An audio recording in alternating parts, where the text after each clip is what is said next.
small photographs, they're only a couple of €100 each, but you can also buy all 100 on one wall. Christian von Hornslet est un artiste danois. En 2006, il s'est rendu en Ouganda pour proposer aux habitants d'un village d'adopter officiellement le nom d'Hornslet en échange de cochons. Ce projet humanitaro-artistique a suscité de nombreuses controverses et c'est justement ce que cherche Christian Hornslet, car l'art doit bousculer les règles établies. Avec le Hornslet Village Project, l'artiste danois se penche sur la notion d'aide humanitaire en Afrique. Christian Hornslet, what is the Hornslet Village Project? Is it an artistic or humanitarian project? The Hornslet Village Project, Uganda, is for me primarily an artistic project with some humanitarian connotations. I think the project began a long time ago from my interest in conceptual art. Can an art project be anything else but a painting or a sculpture? What I was working on, can art be different objects? It's like your French big art star Marcel Duchamp, like the objet trouvé. What is art? Actually, it's very interesting for me to investigate this. And at a certain point, I was thinking, can a person be an art piece? How would that be? And somebody told me, why don't you go to Africa? You can maybe do something with them there. Make some kind of project. And I said, no. And then I met a Danish businessman from Uganda, and I talked to him about the project, and bing, then suddenly I had this idea to make a whole society to change their name as an art form. So the photograph of people holding their new ID card with my name on them, that would be the project, that would be the art piece, the photograph. And of course, you can call the artwork a kind of social sculpture, a sculpture with no mass, a sculpture with no physical form, but a sculpture which is formed by media and stories. It's like a conceptual social sculpture built on media energy. What's the meaning of this project? If you ask me what the project really is about, I really can't tell you. I'm very sorry, but it's very, very, it's so abstract and so absurd in many ways but why? Why should he change the name? And what is it? Is it like, what is he trying to investigate? Is it is it megalomany, or is it artistic, conceptual artwork? What is it? And I think that is also the interesting project in it, because I still don't know myself. I know a little here and there, but I think a great artwork, if it is art at all, I think it can go on and wonder you what the fuck is going on. To display very complex existential ideas, I think is great. I mean, I still get people calling me from Africa, America, and say, hey, you are very angry, and some would say, it's great what you do, you show the West, and they're like this, But I'm just being the guy who opened the newspaper and look at this. Yeah, we should do something here. This is a good idea to make things escalate. How do you convince people to participate in this project? Yeah, I came to the village with a very precise idea. I had speak to the leaders of the village, the old guys, and I showed them a 10-point plan that they go to the name official office, they change their name, and we will support with certain animals, and the animals will breed in a special little farm we make, and half of the children of the animal will be given back to the farm, and half they keep. So we decided on doing 100 people were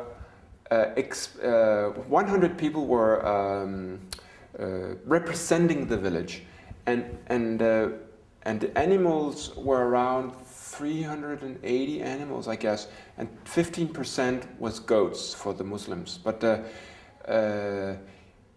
how they separated it out, they managed themselves. I think, of course, each family got a male and a female, so they could make new animals. And yeah, but in the end, they were very, very cooperative. And the only thing I said was, if they take advantage of the things, we have to close it down, because the 100 people on the photograph, they were not giving special treatment. They would just represent the village. You see, the 100 people on the photographs, they thought they should get more, you know. But I tried to explain them. They're just picked out by themselves. We want some old and young and women and men. So they came out with the 100 themselves, and the whole group, the whole village got the animals, about 380 animals. And then we supported the next year because many of them died. I don't know how, but. Why did you stop the project? I didn't cut it. Went from the beginning. We said it's a one-year plan, one-year project. I committed to 1 year of this animal exchange program, and they liked it. And I think from 300 animals, we made about 2,000 animals. But the plan was to go on and on and on. But after I left the project, I think it more or less fell apart because they couldn't do the logistics about taking certain animals to sell away, to pay for the medicine and to the guard and to the food. They didn't know really. They needed more guidance, I guess. But I kept my promise and they kept their promise. It was a good deal. And they when we were there, they enjoyed it very much. And I had actually difficulties in making them look angry on the photographs. They always want to laugh and drink and have fun. But I want to make them serious, and they couldn't. So. And we had many talks about what and why I'm doing, and I had so many prejudices when I came. I thought I was going to die when I came. I came alone to Entebbe with my suitcase and I had nothing. I came back like totally new, and I'm a big Africa fan now because it's a great country. You've asked people to change their names of exchange for animals. What do you want to demonstrate with this deal? I think the meaning of asking people to change their name into my name has many connotations. I'm not. If you ask me, I'm not really sure why. I work on a very instinctive level, but of course I've been thinking a lot about the way to do it and why, and my answer is today would be. Trying to be a mirror of society. I'm provoked by the way that I hear all these stories since I was a kid, that Africa is going down, and they can't do anything, and we put millions and millions of euro into Africa and it's still poor. I mean, what's going on? I mean, there must be a way. So I was trying to confront myself with this project, together with the artistic project, in order to make a new platform where conceptual art can meet politics in a way which is not left or right, just humanitarian in a very direct and maybe provocative way. And that's how you know, it's a way to put the point on the finger on the point, as you say, and say here is a problem. Here is something interesting. I don't know how to solve it, but I had an idea to mirror what's going on another level. Does it make sense? But don't you think that this deal is also a kind of exploitation? Well, it's actually the whole issue of exploitation is part of the art project. I'm also trying to raise the subject of exploitation. Who's exploiting who? I mean, the government of Uganda, they don't have interest, they don't have money, or they don't have time to take care of these villages. They just totally left to themselves. These people they're not starving, but almost starving. They cannot afford the bus ticket to go in and get the free malaria medicine. This is the level. It's very fragile, the system. And I stick to two arguments. The people I was dealing with are over 18 years old, and we have a agreement, a contract, and that's it. And they say yes, I say yes, and they were very happy to engage in this. And you know what? They were so poor. One of them told me, you know, if you want me to be called Coca-Cola, I'll do it.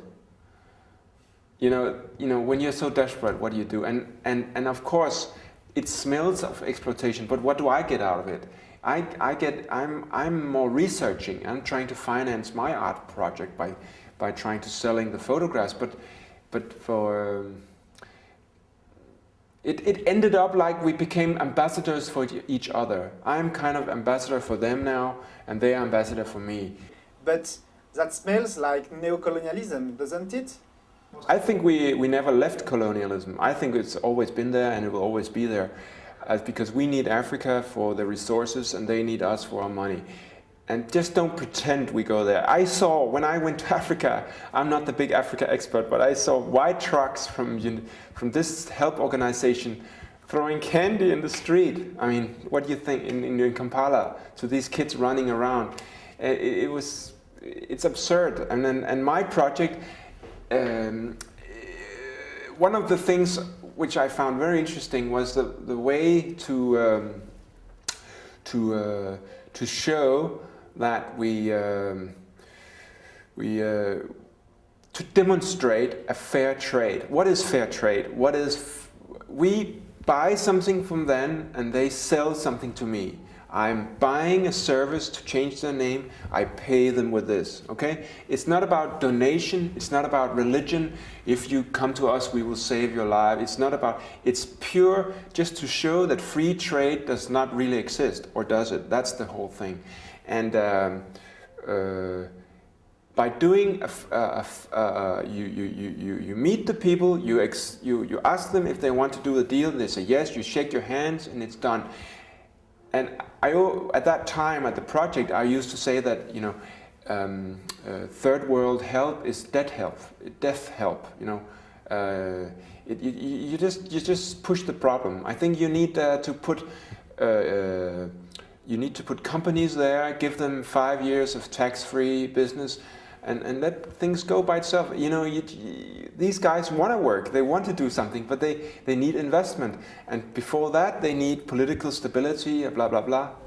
I asked my lawyer in Kampala, what is the biggest problem here in Africa? Come on, tell me.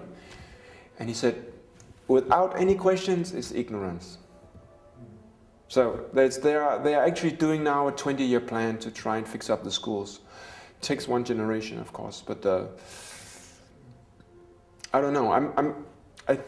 I'm more confused now than I was when I came, because as we say in Africa now, it's not so black and white.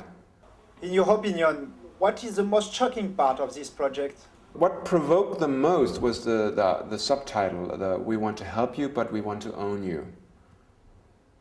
Because this is still what you know, France, Denmark, England, America. It's like we are helping them, but we take all the business later. Of course, we are aggressive capitalists. And if you do a project in Iraq or Iran or Denmark or in these Africa or Asia, you go in and you help them, but you make sure you get all the business. It's never going to change unless you change the way of thinking how to invest in these countries. Today, can you say that this experience changed you and your art conception? I changed a bit.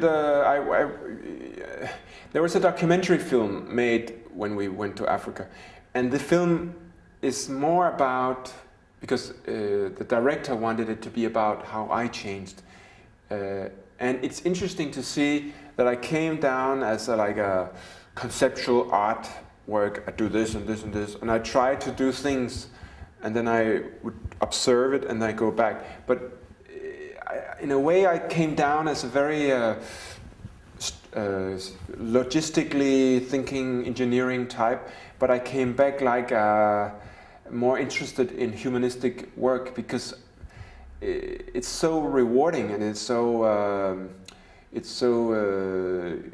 interesting when hardcore theoretical thinking, capitalistic thinking meets humanistic thinking. And in this way, things explode in a new way. Finally, you like to work in the confrontation, I work in the confrontation. to create. Yes, I want to create my own, I want to explode my own doubt, my own, I want to, if I was a real normal guy, I would sit and I would look at the world and go in at the theater, I go to the music, I would go in and observe and go back. But I have born this way. I need to go into the fight. I need to go into and touch it and feel it. What's going on? I think this is and this is my experimental work. And then I try to sell my results after, like a scientist. I think that's the way. I can't get any closer. I'm sorry. Okay.